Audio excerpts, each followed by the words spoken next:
Hi,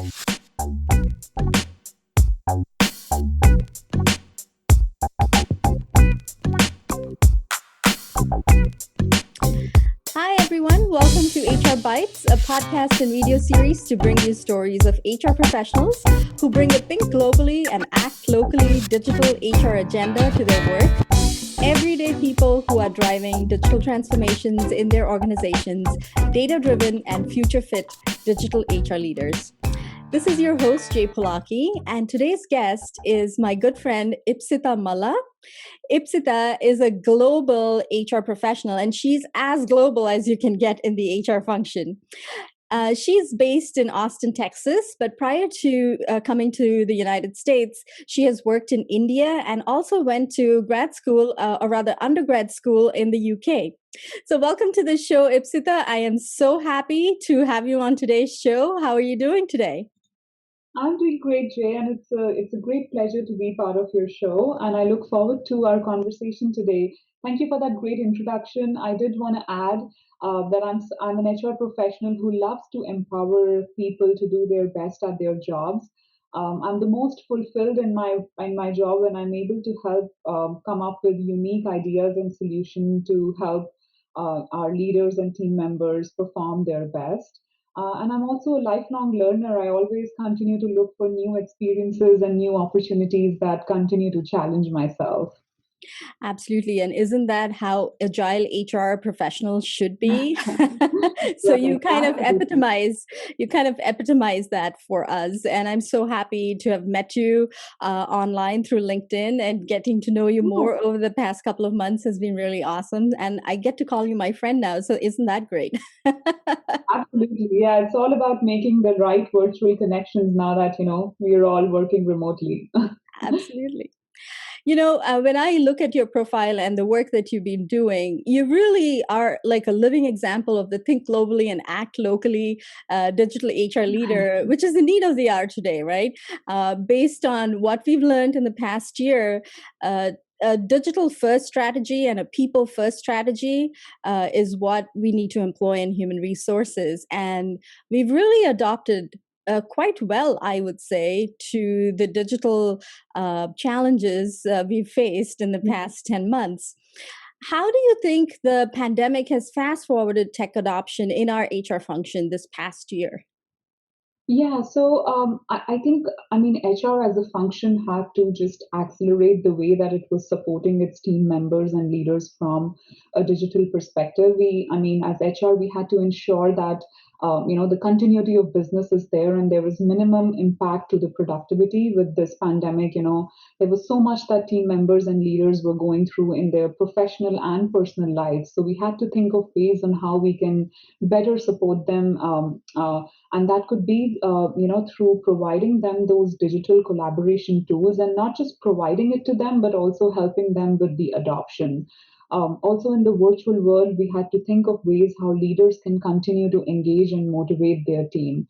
There were issues with their morale, or they were feeling kind of cut out, so we had to ensure that leaders are continuing to engage and motivate their team in this new virtual world. And I think one thing that was key was the infrastructure. Not everybody was set out to work in this, permanent work from home kind of situation, and especially in the developing countries, it was not a norm for people to work from home. So we as HR had to ensure that we are providing the right technology, tools, and techniques for our team members to be able to work long term. And we were setting them up for success from a technology and infrastructure perspective. And finally, from a reskilling and upskilling our workforce perspective. So it is said that 70% people learn on their job, but 20% is through that social interactions that they have at their workplace, and then 10% is through formal learning.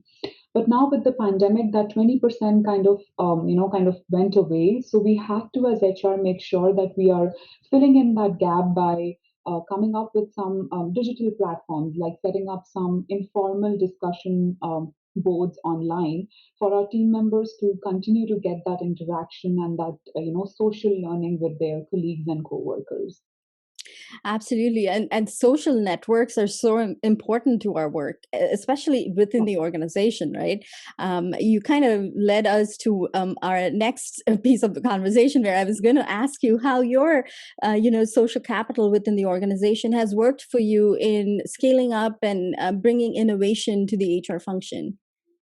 Yeah, so I think very quickly the organization and we as an HR function realized that the pandemic is here to stay long term. So we had to bring in our cross-functional partners to kind of help implement work from home solution for our team members. So I think starting off with the technology and business teams, where we kind of worked with them at looking at ways on how we can long term support our team members to be able to work from home. So the technology and business was the first team I think we kind of engaged with, so that we are kind of setting up our team members for success and continuing that business and productivity.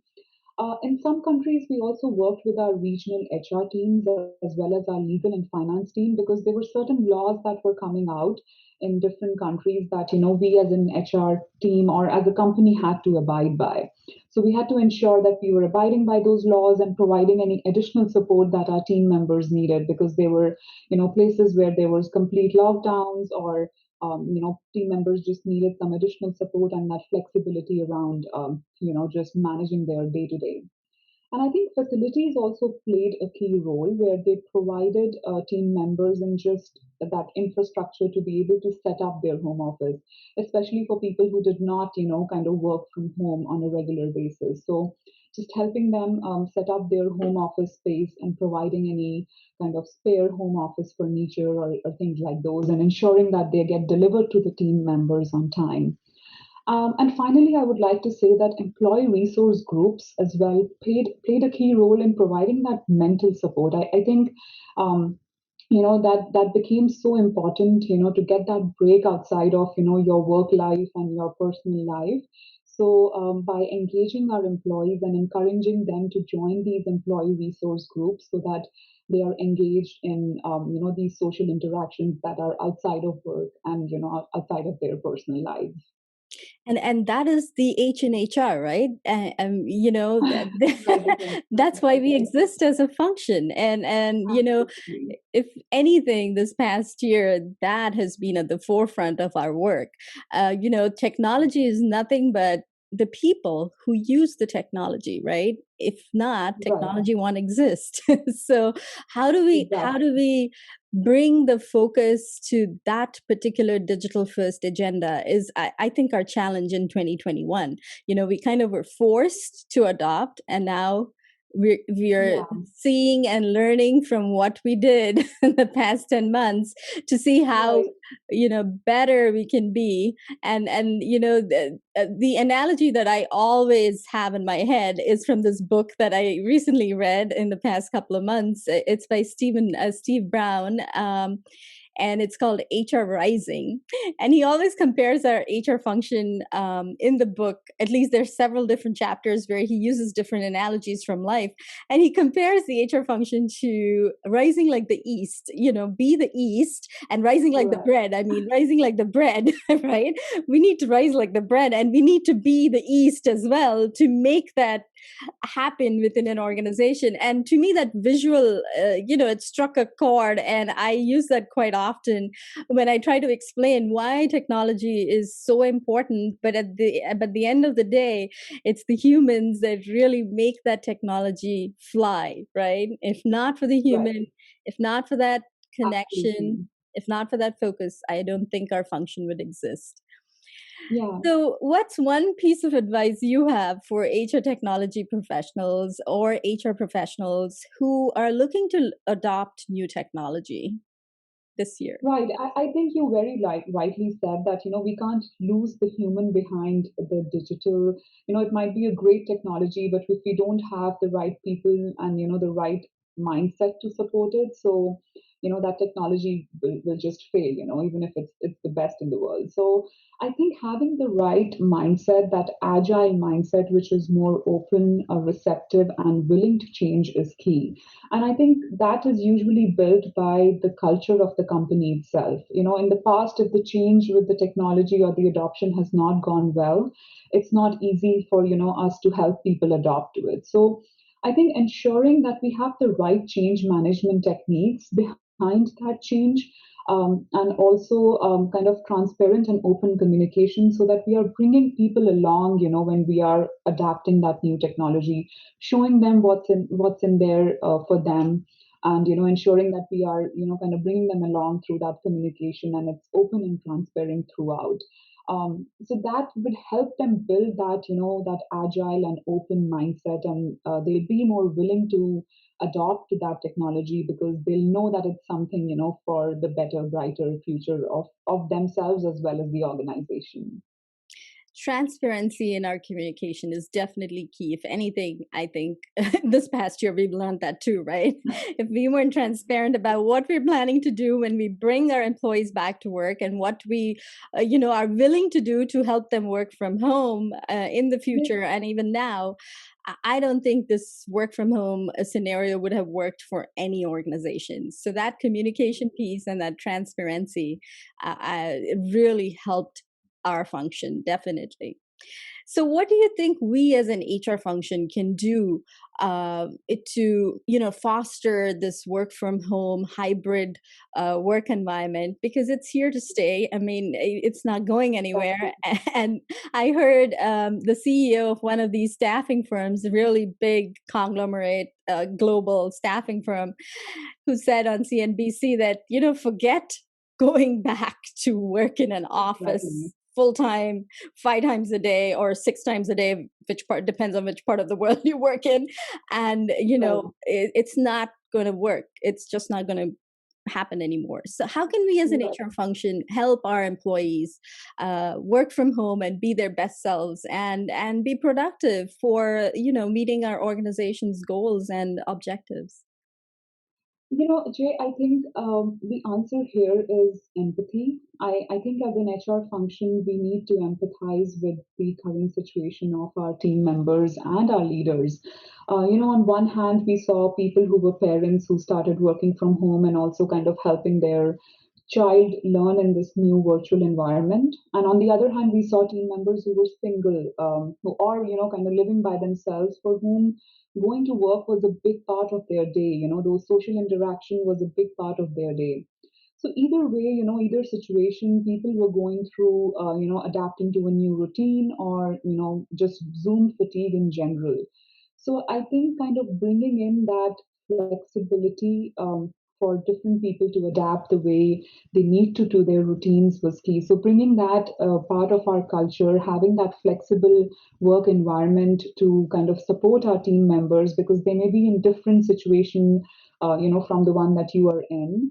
Um, and educating our leaders to provide those team members, work life integration. It was no longer about just work life balance. It was about how we can integrate that, since, we were working from home, there were no boundaries around, our work or our personal life. So just ensuring that we are flexible and, receptive to any kind of flexibility that leaders and team members needed, in order to do their job. So yeah, I think empathy is key for us as HR professionals, as leaders, and as organizations going That, forward. that's a great insight you've just mentioned. You know, empathy really works in organizations, not just because we are in the HR function, but leading with empathy. And there's so much research and literature out there where kindness at work and empathy at work are so important. And 2020 Right. really 2020 really said, here, hold my empathy, or rather, Yeah. bring the Absolutely. empathy to the fore, right? So Absolutely. I've been in HR long enough to know this, that if not for empathy, our function is just redundant to the organization. and Right. Yeah. and a lot of our HR leaders forget that. We are very paper first, process first, Yeah, policy first, folks, and we forget right. to bring that empathy piece to our work. But I hope that the past 10 months have really helped us unlearn and relearn Yeah, a lot of the things that should happen for us as a profession. And definitely absolutely. empathy definitely is the key.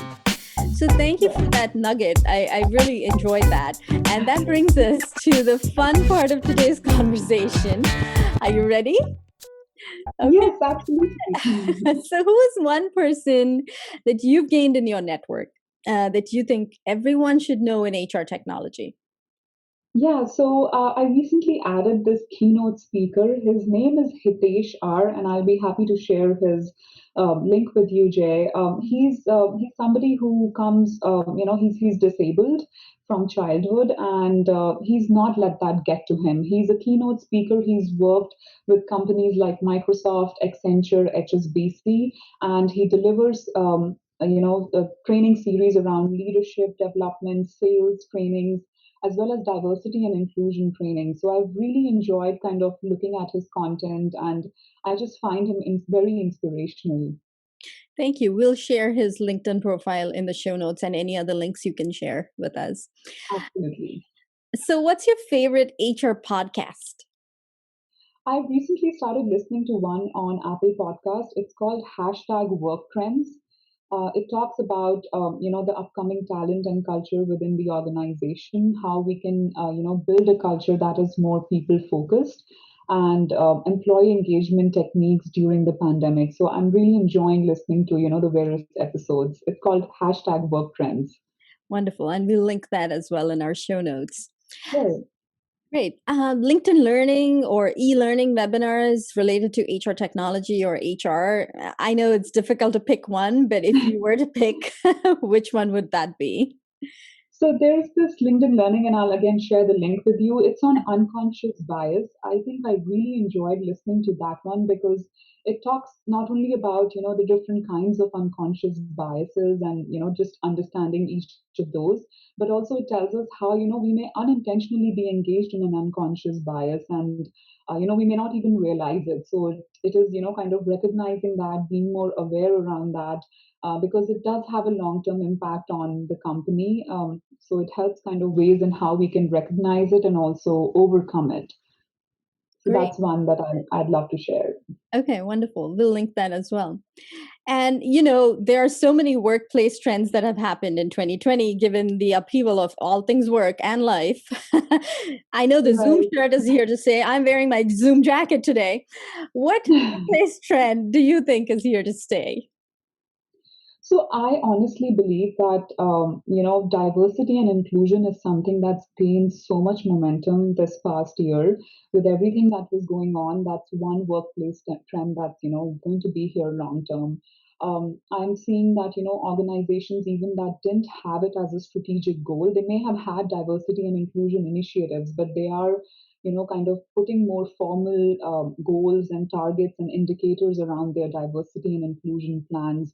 Having more representation of women and people of color in their leadership is becoming key for organizations, and even attracting and retaining their talent. It's going to help them with, having that diverse kind of pool of leaders is going to really help, even the most traditional organization achieve the best, from a business outcome perspective. So I think that's one trend that's here to stay.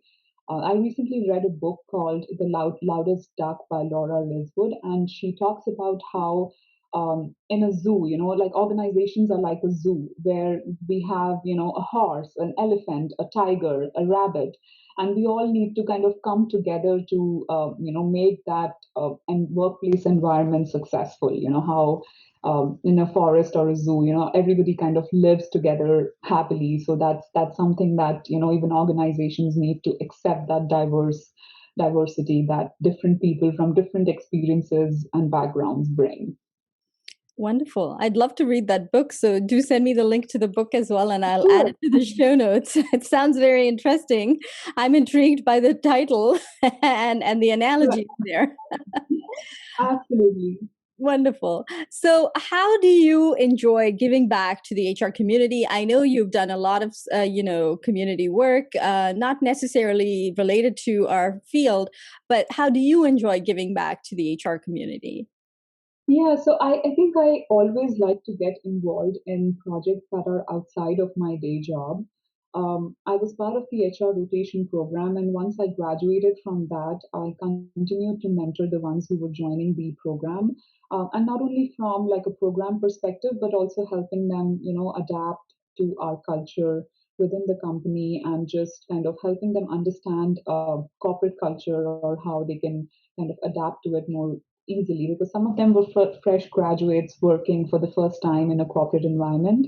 So I think just being their friend and their buddy and their guide just make it a little bit more easy for them to adjust to that. It's something that I really enjoyed doing. And also, I really enjoy being part of any DNI initiatives. I always like seeing how different organizations try to implement those within their organizations because within a company itself, there are different kind of subcultures that emerge within, like, the sales would be a different kind of mindset and IT would be different from HR or other parts of the business. So just how we can kind of customize it a little bit to help our team members be more susceptible to that initiative or that project. So I've always enjoyed kind of seeing that. And finally, the employee resource groups. I've always enjoyed being part of that, not just from a social perspective, but also there is so much that they have to offer outside of just, building your network, just in terms of the speakers they bring or the interactions that they have. I think that's played a key role, in my career as an HR professional. Absolutely. The social networks, there you go again. They play a key role, right? Right. That's how you build your networks. So thank you so much for, being my guest today and bringing your insights to our show. I'm sure the insights that you've got today are going to resonate with our audience globally, and I'm sure that, they would want to reach out to you. So how would you like them to connect with you online? I think I'm very active on LinkedIn, so that would be the best way for me to reach out. I mean, for them to reach out to, and depending on the conversation, I'm more than happy to, share my number or my email ID to, take those conversations forward. Absolutely. Thank you again so much, Ipsita. I really enjoyed our conversation. Thank you, Jay. It was a pleasure being here. Thank you so much. Audience, thank you so much for tuning in today. I look forward to bringing you more such global stories, HR tech and HR related, of course. And I'll see you soon. Take care.